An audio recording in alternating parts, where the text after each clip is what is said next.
네, 오늘은 베드로전서 4장 7절로 11절에 있는 말씀을 가지고 마지막 때라고 하는 제목으로 말씀을 드리려고 합니다. 이 본문의 말씀을 가지고 이 마지막 때에 우리 성도들이 어떤 삶을 살아야 될 것인가 하는 것을 베드로께서 말씀하신 그 내용을 한번 살펴보려고 합니다. 우리가 지난주에는 우리 믿음의 성도들이 하나님의 뜻에 따라 살아가는 삶이 어떤 삶이냐 하는 것에 대해서 쭉 얘기하고 말씀을 드렸고요. 사도 베드로께서는 그것을 오늘 우리에게 말씀하시고요. 그 다음에 이어져서 마지막 때는 그러면 또 우리가 어떤 모습으로 살아야 될 것인가 하는 것을 얘기를 하고 있습니다. 오늘 이게 마지막 때라고 했을 때에 만물이 마지막 때가 가까웠다 그렇게 말씀하고 있잖아요. 시대적으로 봤을 때에 점점 말세로 우리가 가고 있는데 그 시대적인 어떤 말세를 얘기할 수도 있고요. 또 한 가지는 우리 개인적인 인생의 마지막도 우리가 같이 생각을 해야 된다고 하는 것입니다.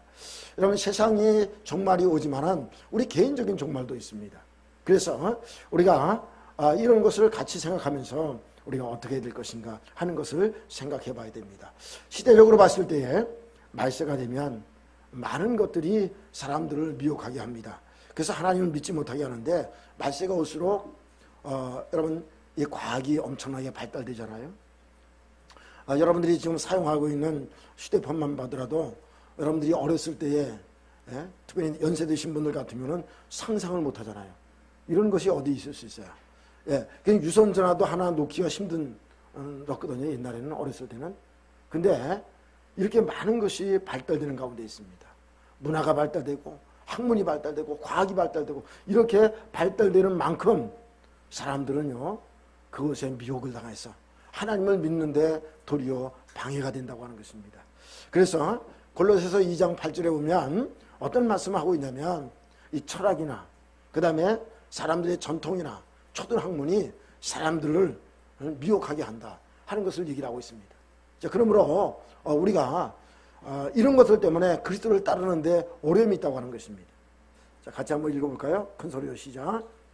누가 철학과 헛된 속임수로 너희를 사로잡을까 주의하라. 이것은 사람의 전통과 세상의 초등학문을 따름이요 그리스도를 따름이 아니라. 이러면서 그리스도를 따르지 못하게 이렇게 방해하는 것들이 우리가 점점 살아가면서 이런 것들이 많아진다고 하는 것입니다. 여러분, 그뿐만 아니라 우리 개인적으로는 나이가 점점 먹어감에 따라서 체력이 약해집니다. 이 체력이 약해지니까 집중력이 떨어집니다.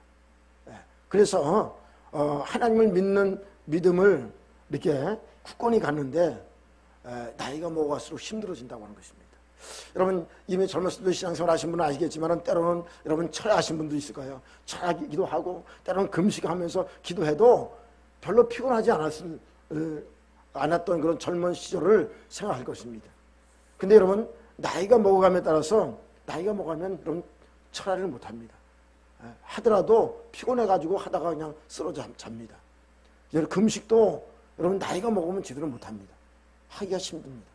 이게 이제 체력이 이게 떨어지니까 이 체력이 받쳐주지 않지요. 그 다음에 집중력이 약해집니다. 자꾸만 집중력이 약해져요. 자, 그렇기 때문에 여러분 집중력이 약해짐에 따라서 어떤 현상이 일어나냐? 젊었을 때처럼 힘있게 기도가 잘 안 돼요. 그리고 기도하려고 그러면 힘이 들고 조금 있으면 금방 지쳐버리죠. 이게 이제 체력이 딸리는 모습이에요. 옛날처럼 젊었을 때처럼 강력하게 기도가 잘 안 된다고 하는 것입니다. 여러분, 그러게 안 된다고 하는 것은 뭡니까? 그만큼 신앙이 약해진다는 거예요.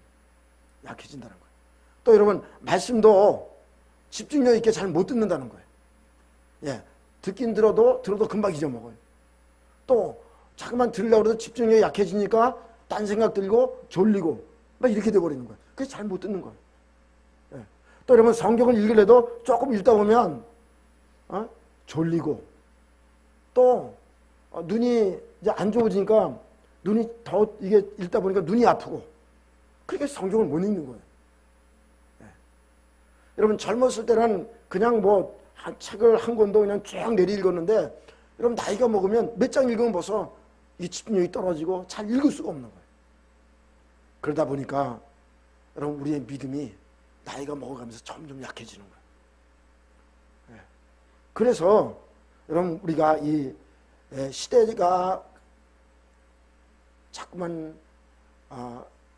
마지막 때에 가까워지고 할수록 우리가 정신을 차리고 거기에 대한 대비를 하고 해야 되지만 우리가 육체적으로도 연약해져도 마찬가지라고 하는 것입니다. 더 우리가 긴장을 하고 더 정신을 차리지 않으면 여러분 신앙생활 잘하다가 마지막 말년에 주님을 부인하는 사람들이 있어요. 왜 그렇습니까? 신앙이 떨어져서 그래요. 신앙이 떨어져서.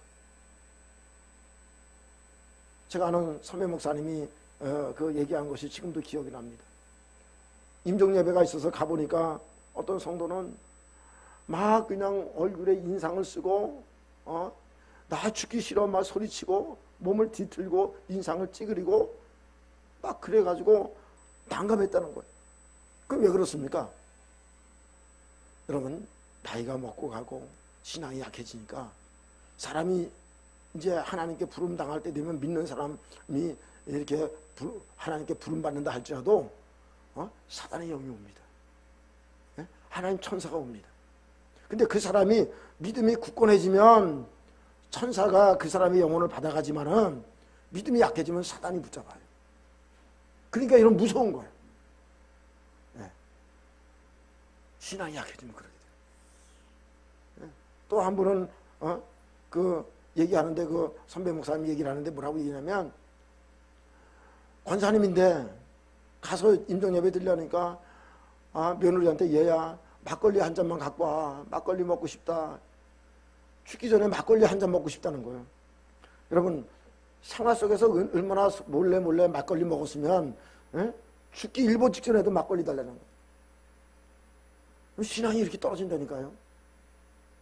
그래서 여러분 우리가 세상적인 종말도 중요하지만 개인적인 종말이 올 때에 우리가 정신을 차려야 돼요. 아멘. 할렐루야. 아멘. 여러분 정신을 차리고 첫 번째 하라고 하는 게 뭐예요? 기도하라는 거예요. 기도할 때 어떻게 기도하라고요? 정신을 차리고 기도하라는 거예요. 특히 우리가 이 종말이 올 때일수록 많은 것들이 미혹을 하거든요.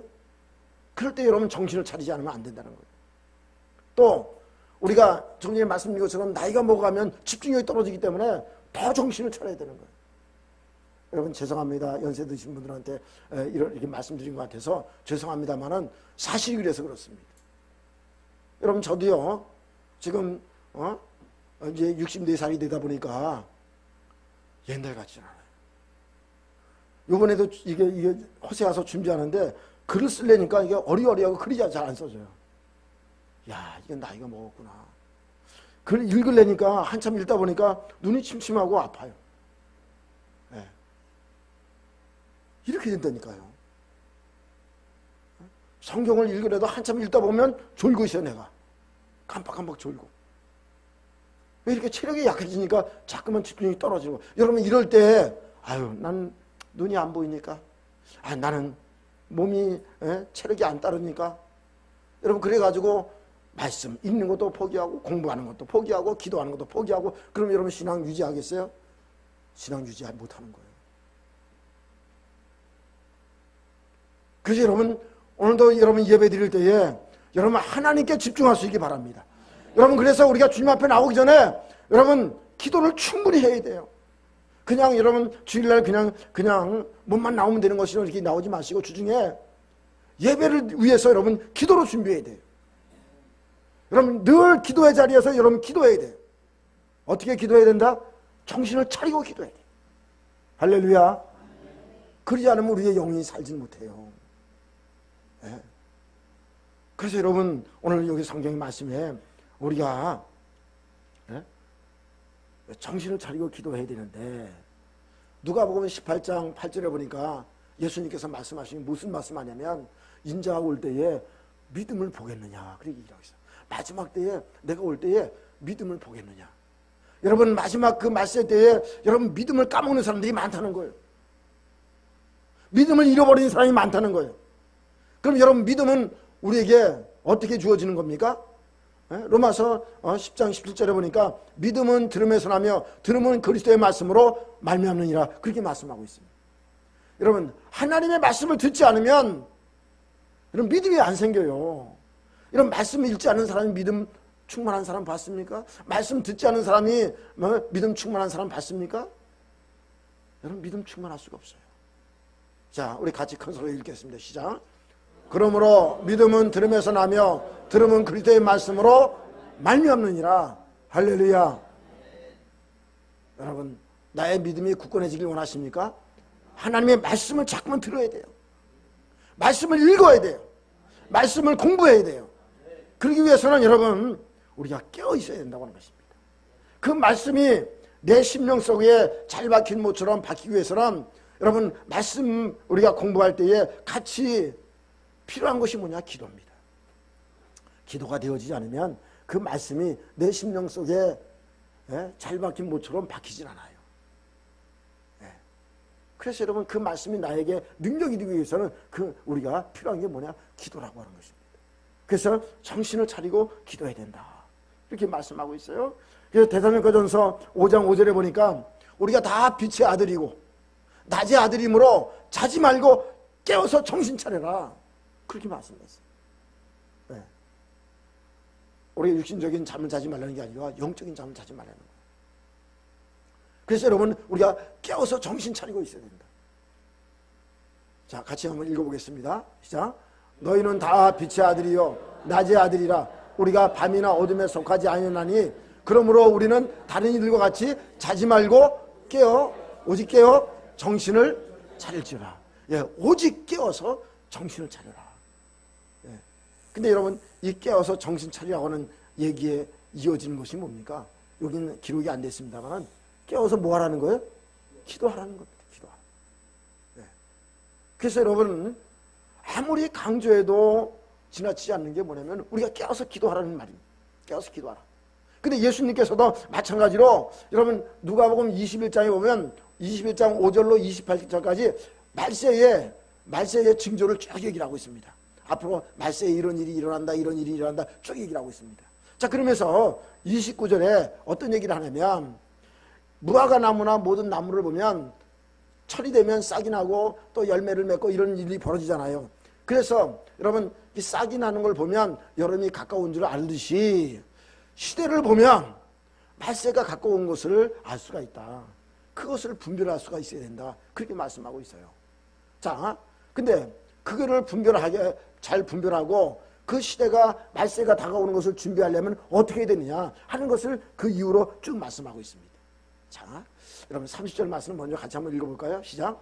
싹이 나며 너희가 보고 여름 가까운 줄을 자연히 아니. 그렇죠 여러분? 봄에 싹이 나면 이제 봄이 오고 여름이 가까운구나.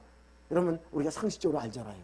그런데 자 31절 같이 읽습니다. 시작. 이와 같이 너희가 이런 일이 일어나는 것을 보거든 하나님의 나라가 가까이 온 줄을 알라. 이런 일이라는 건 어떤 일이냐면 조금 전에 말씀드린 것처럼 5절부터 28절에 나와 있어요.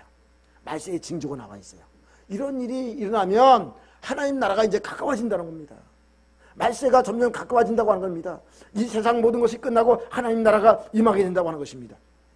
자, 그러면 우리가 어떻게 되냐 이럴 때에 예수님께서 말씀하시는데 자 34절부터 36절까지 같이 읽겠습니다. 시작.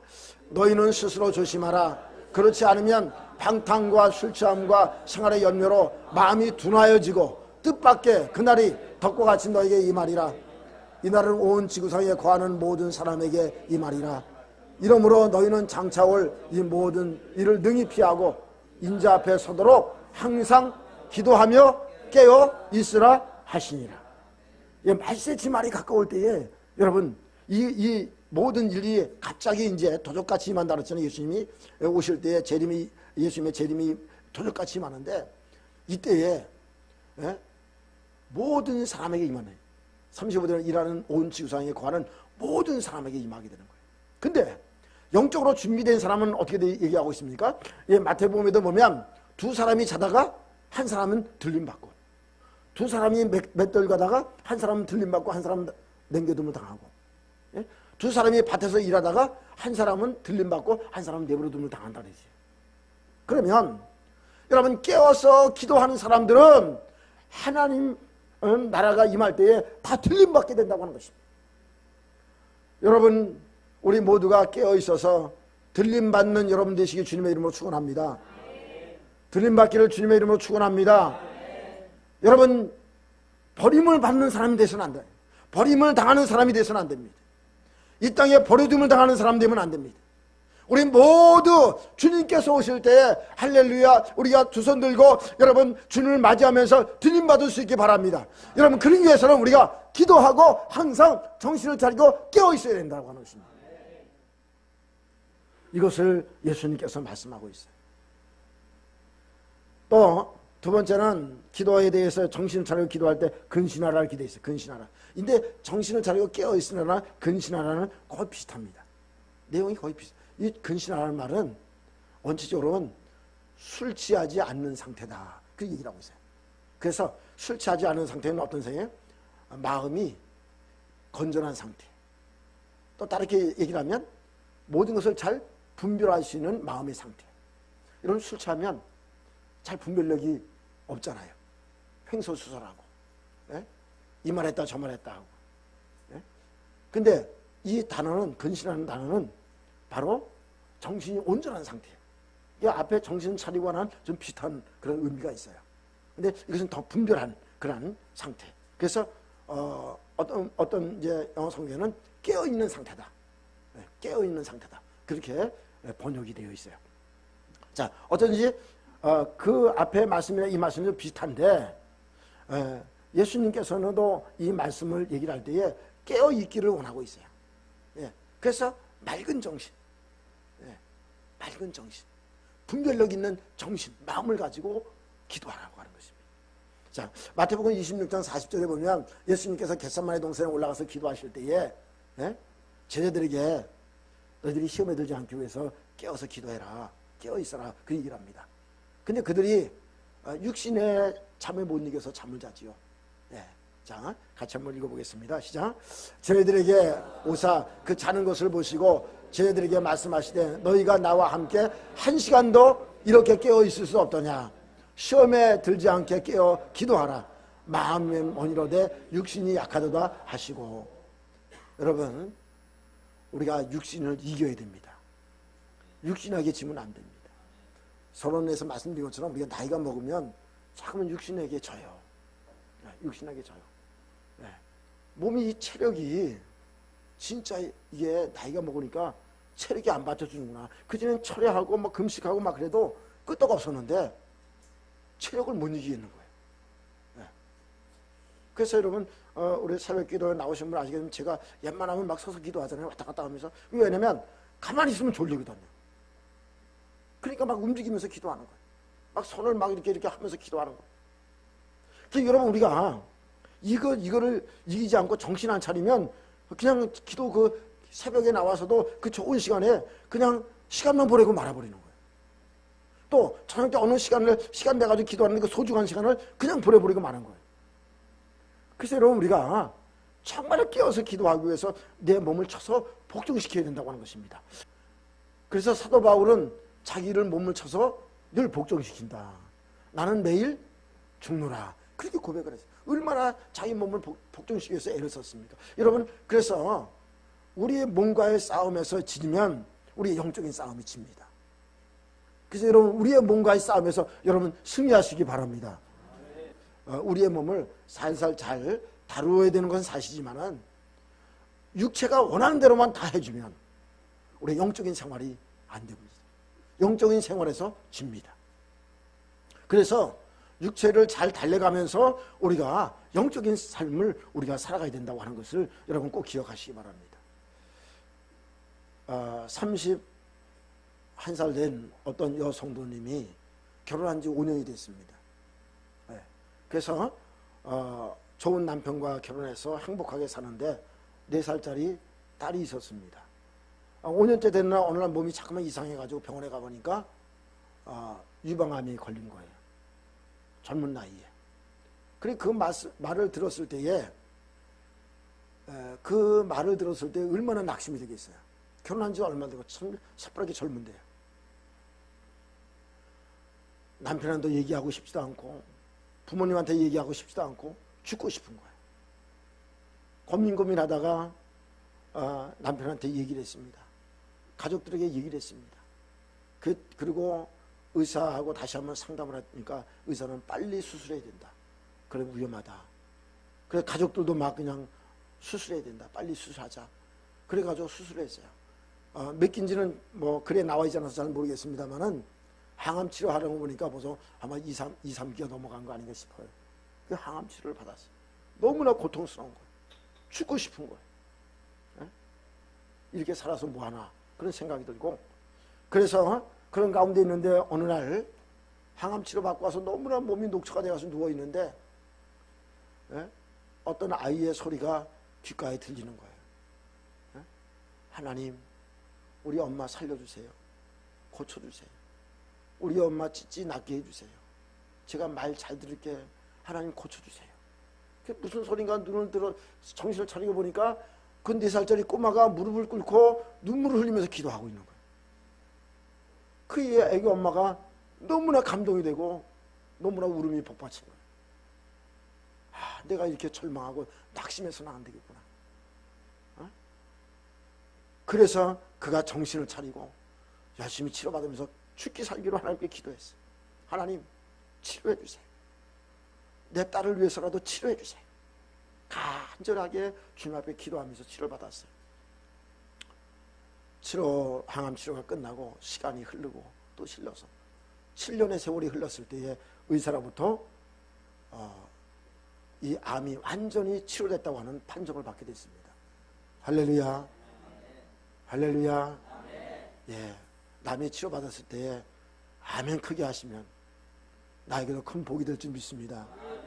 할렐루야. 예, 여러분, 우리가 정신을 차리고 하나님께 간구하고 기도할 때에 하나님께서는 은혜를 베풀어 주신다고 하는 것입니다. 예? 여러분, 이러한 은혜가 우리 성도님들에게 있어지길 바랍니다. 그래서 여러분 기도의 자리를 사모하시고 은혜의 자리를 사모해서 늘 끊임없이 여러분 기도하시기 바랍니다. 그래서 여러분, 성경은 우리에게 계속 얘기하고 있잖아요. 계속 얘기해. 쉬지 말고 기도해라. 쉬지 말고 기도해라. 예? 낙심하지 말고 기도해라. 할렐루야. 그래서 여러분, 사무엘 선지자는 어떻게 일합니까? 내가 기도 쉬는 죄를 범하지 않겠다. 그렇게 간절하게 그 작정을 하고 하나님께 늘 기도했던 사람이 누구냐? 사무엘이었습니다.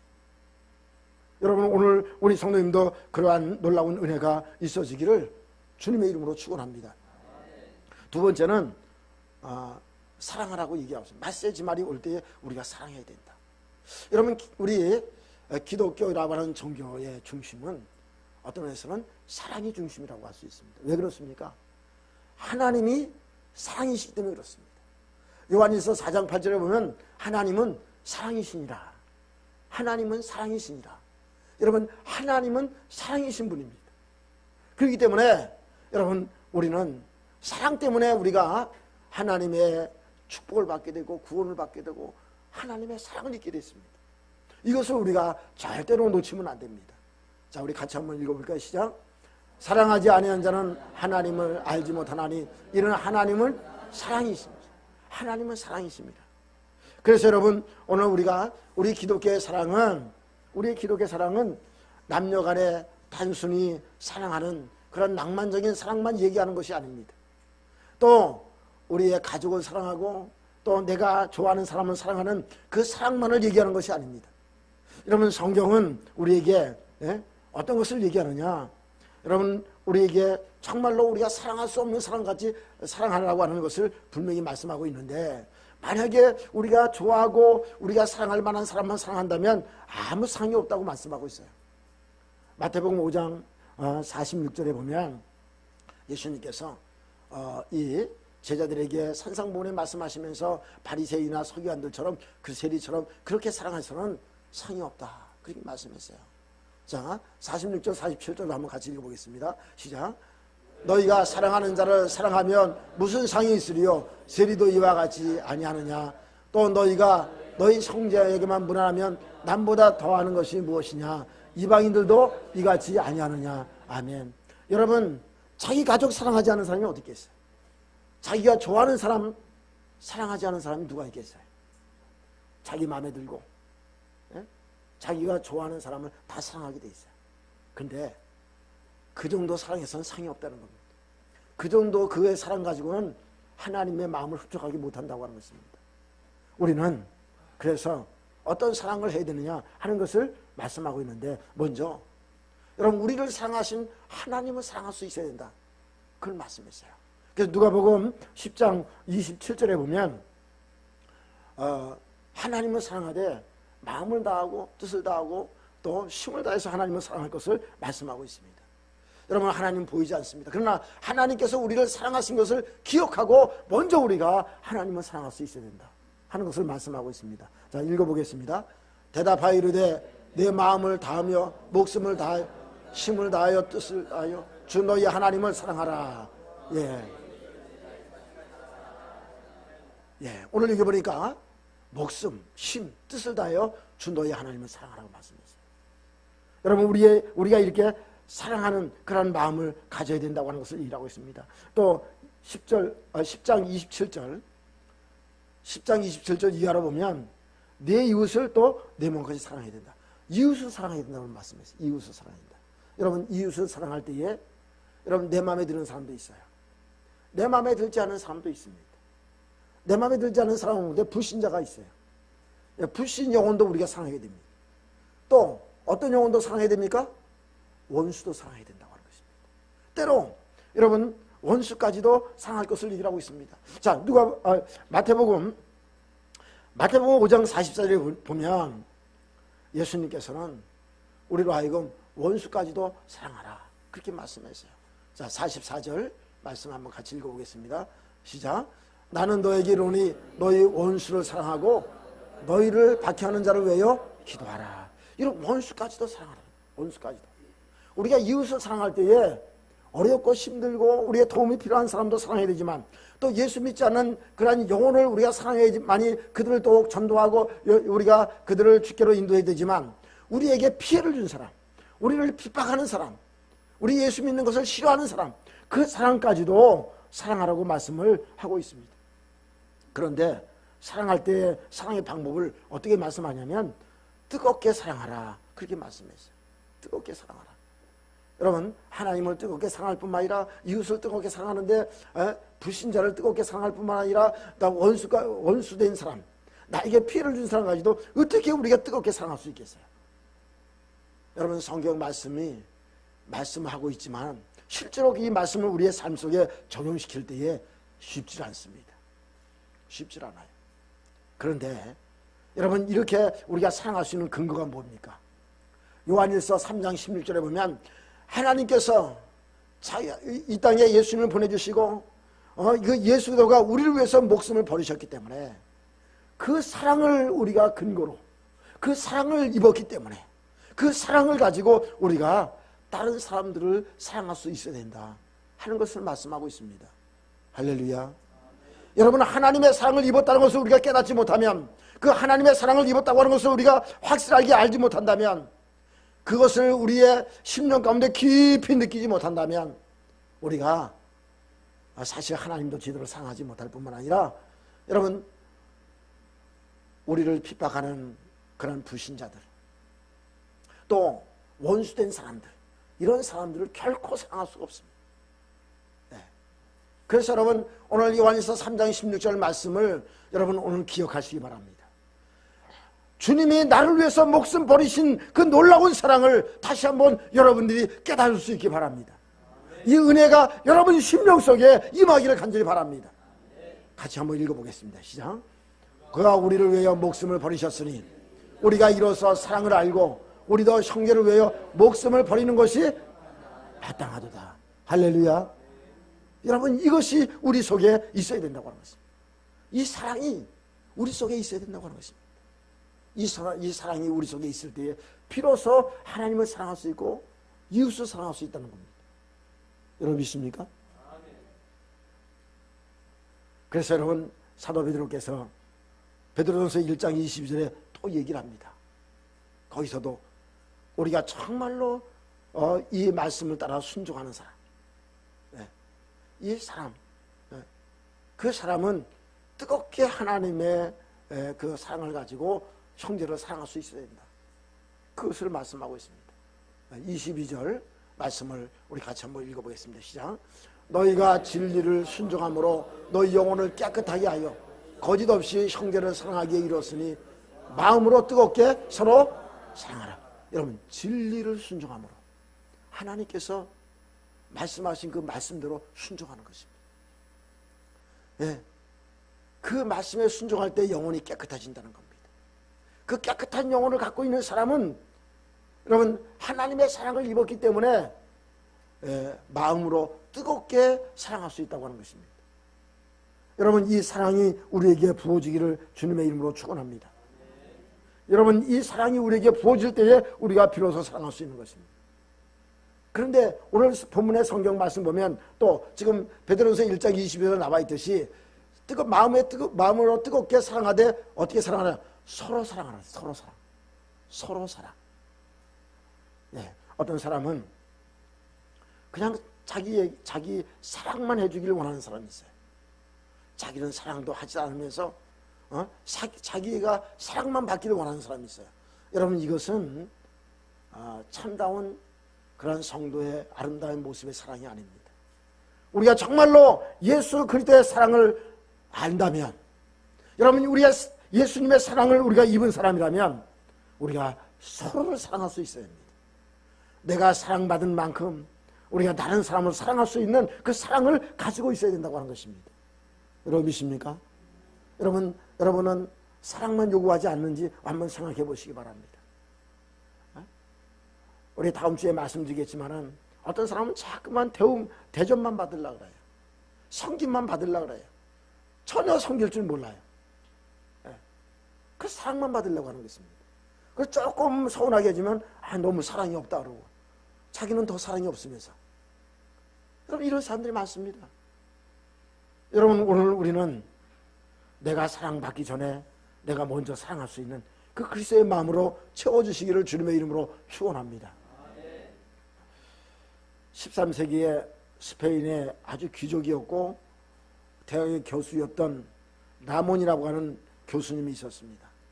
이 라몬이라고 하는 교수님은 이 복음의 그 뜨거운 그런 은혜를 입고 참으로 영혼을 사랑하는 뜨거운 마음을 가지게 됐습니다. 그래서 이 무슬림들한테 내가 복음을 전해야겠다 그렇게 생각하고 이 아랍 땅에 들어가서 복음을 전하기 시작했습니다. 그런데 여러분, 우리가 보편적으로 알듯이 무슬림들이 복음을 잘 받지 않잖아요. 그래서 복음을 전하다가 어려운 일을 핍박을 많이 당했습니다. 그 땅에서 2번씩이나 추방당했습니다. 추방당에도 또 들어가다가 그가 붙잡혀가지고 1년 반 동안 감옥 생활을 했습니다. 그래서 계속 들어갈 수 없는 가운데 늘 기도하는 가운데 나이가 먹어서 노인이 됐습니다. 마지막으로 내가 복음을 전해야겠다 그런 마음을 가졌던 것 같아요. 그래서 또 아랍 땅에 들어가서 좀 복음을 전하다가 이 복음을 전한다고 하는 이 복음을 전함으로 무슬림 신앙, 이 무슬림의 그 신앙, 이슬람 신앙을 갖지 못하게 한다는 것 때문에 이 무슬림들에 의해서 돌에 맞아서 순교를 하게 됩니다. 근데 이 라몬 교수님이 늘 한 얘기가 있습니다. 사랑이 없는 사람, 그리스도를 믿지 않는 사람은 죽은 사람이다. 사랑이 없는 사람과 그리스도를 믿지 않는 사람은 이미 죽은 사람이다. 그리스도를 믿는 사람은 죽어도 죽지 않는다. 할렐루야. 그 말씀을 하시고 돌아가셨습니다. 그렇습니다, 여러분. 우리가 정말로 사랑하지 않는다면 그 사람은 이미 죽은 사람이라고 합니다. 예수 생명이 없는 사람이라고 하는 것입니다. 그러므로 오늘 우리는 다시 한번 우리가 이 하나님의 사랑으로 우리가 채워지길 여러분 기도하시고 이 사랑을 가지고 여러분 사랑의 실천자가 될 수 있기를 간절히 바랍니다. 여러분, 그러므로 우리가 하나님의 사랑을 나타내고 실천하는 방법은 오늘 여기 나와 있는 것처럼 우리가 뜨겁게 사랑해야 되고 서로 사랑해야 된다고 하는 것입니다. 자, 그런데 이 사랑의 능력이 뭡니까? 정말로 이 사랑의 능력이 나타나는 것은 사람들이 허다한 죄를 덮어줄 때에 사랑의 능력이 나타난다고 하는 것입니다. 그래서 오늘 이게 본문의 말씀에도 보니까 무엇보다도 뜨겁게 사랑하는 동시에 그 다음에 사랑은 허다한 죄를 덮느니라 그렇게 말씀하고 있습니다. 잠언 10장 12절에 보니까 미움은 다툼을 일으켜도 사랑은 모든 허물을 가리느니라. 여러분, 덮는다고 하는 것은 가려주는 것이라고 하는 것입니다. 그러므로 여러분, 오늘 우리가 이 사랑 가운데 이 사랑을 가지고 살아가는 우리의 삶이 꼭 될 수 있기를 간절히 바랍니다. 여러분, 우리가 이 사랑이 있을 때 다른 사람이 좀 잘못해도 우리가 늘 사랑으로 돌봐주고 감싸주고 그럴 수가 있다고 하는 것입니다. 여러분, 독일의 한 지방에 끔찍한 사건이 있었는데 스스로 고들스키라고 하는 청년이 있었는데 이 청년이 어떤 조직을, 불량 조직을 만들었습니다. 그래서 이 조직을 만들어서 사람들의 돈을 빼앗고 재산을 탈취하고 그러한 이 조직을 만들었습니다. 한 번은 어느 농장에 들어가서 그 농장을 사람들을 죽이고 이제 돈을 뺏고 그런 일을 하게 됐는데 그 농장의 주인 되는 사람이 하멜만이라고 하는 사람이었습니다. 거기 가족과 같이 일하는 식구들 한 10명이 있었는데 10명을 다 총으로 쏴 죽였습니다. 그리고 재산을 탈취했습니다. 이 사건이 얼마 지난 다음에 이 고들스키라는 사람이 붙잡혀가지고 무기형을 받게 됐습니다. 근데 다행히 그 농장 주인이었던 하멜만이라고 하는 그 사람이, 남자분이 총 4발을 맞았는데도 불구하고 구사일생으로 살아났습니다. 이 고들스키라는 사람은 감옥에 들어가서 그 젊었을 때 잘못한 것을 철저하게 뉘우치고 그가 감옥 생활을 아주 모범적으로 했습니다. 그래서 모범수로 20년 만에 그가 석방되게 되었습니다. 근데 이 석방될 때에 그 사람이 후견인이 있어야만이, 그 사람을 돌아봐 줄 사람이 있어야만이 그가 석방이 될 수가 있었습니다. 근데 뭐 그들의 가족도 없었는지 모르겠습니다. 이 고들스키라고 하는 사람의 후견인이 없는 거예요. 그것이 이제 방송이 됩니다. 그때 이 하멜만이라는 사람이 그 소식을 듣고 법원에 자기가 후견이 되어줄 테니까 석방을 시켜달라고 탄원서를 냈습니다. 여러분, 자기 가족을 다 죽인 사람입니다. 근데 그는 탄원서를 내면서 거기에 그렇게 글을 썼습니다. 그리스도께서 저의 죄를 위해서 죽으셨고 저를 용서하셨습니다. 저의 가족은 비참하게 죽었지만 모두 천국에 갔습니다. 그런데 제가 그 사람을 용서하지 못할 이유가 뭐가 있겠습니까? 그러면서 그 사람을 용서한다는 글과 함께 탄원서를 썼은 거죠. 그래서 그 사람이, 고들스키 사람이 20년 만에 그 하멜만의 용서를 통해서 그가 석방이 됐다고 하는 것입니다. 여러분, 우리가 남의 얘기지만 참 이게 가능할까? 여러분, 정말로 하나님의 사랑이 우리 안에 부어지지 않으면 이것은 사실은 불가능한 것입니다. 하나님의 사랑이 부어질 때 가능한 것입니다. 여러분, 남의 얘기니까 뭐 그럴 수도 있겠다 그러지만은 이게 쉽게 되어지는 것이 아닙니다. 그래서 여러분, 오늘 우리가 이 하나님의 사랑이 우리에게 부어짐으로 모든 사람의 죄를 덮어주고 용서할 수 있는, 그런 데까지 우리가 사랑할 수 있는 사람이 되어야 된다고 하는 것을 말씀해주고 있습니다. 왜 그렇습니까? 말세가 점점 가까워지면 사람들은 남을 용서하고 남의 허물을 덮어주는 그 사랑을 하지 못하게 된다고 하는 것입니다. 사람들은 점점 이기적인 삶이 되어진다고 하는 것입니다. 디모데후서 3장 2절에 보니까 사람들은 말세가 되어짐에 따라서 자기를 사랑하게 된다, 자기를 사랑하게 되고 자기만을 위해서 살아가게 된다고 하는 것입니다. 이게 말세를 당할 때의 사람들의 특징입니다. 그렇다면 말세를 당하는 우리 성도도 마찬가지로 여러분, 이런 모습으로 살아가게 된다고 하는 것입니다. 그래서 우리가 이런 모습에서 벗어나서 정말로 다른 사람을 사랑할 수 있는 그런 성숙된 모습으로 살아가게 되어야 된다고 하는 것을 오늘 사도 베드로도 얘기하고 있고요, 사도 바울도 얘기하고 있고요, 모든 사람들이 이 말씀을 하고 있는 것을 볼 수가 있어요. 자, 디모데후서 3장 2절 말씀 같이 읽겠습니다. 시작.